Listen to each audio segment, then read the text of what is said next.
Pancasila secara resmi ditetapkan sebagai dasar negara pada tanggal 18 Agustus 1945 oleh PPKI. Perkembangan Pancasila dalam konteks sejarah terjadi dari masa ke masa.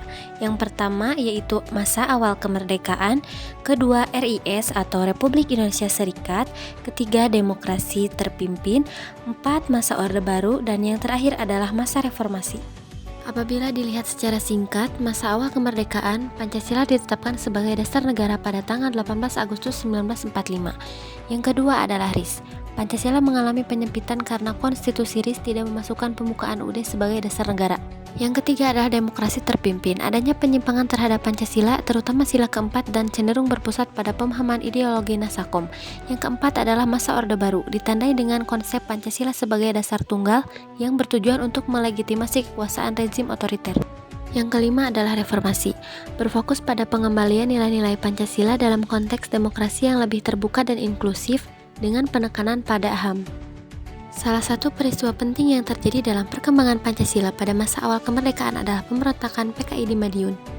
Pemberontakan PKI di Madiun, Jawa Tengah terjadi pada tanggal 18 September 1948 dipicu oleh ketegangan politik dan ekonomi yang melanda negara pasca kemerdekaan.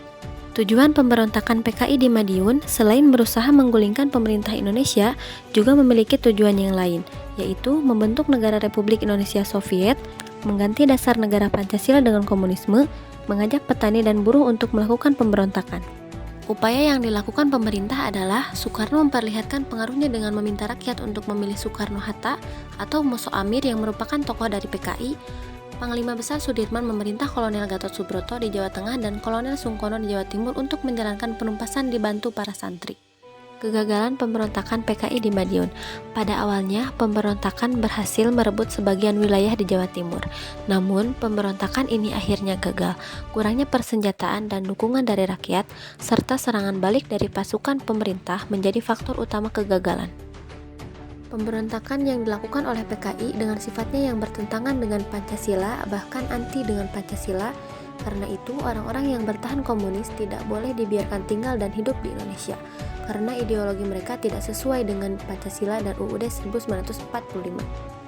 Pelajaran yang bisa diambil dari peristiwa ini adalah pentingnya menjaga persatuan dan kesatuan bangsa Indonesia yang berdasarkan Pancasila dan UUD 1945, memberikan pelajaran berharga bagi seluruh penerus bangsa dalam mengingat dan menghargai jasa pahlawan dan sejarah kelam bangsa Indonesia pada pemberontakan PKI di Madiun.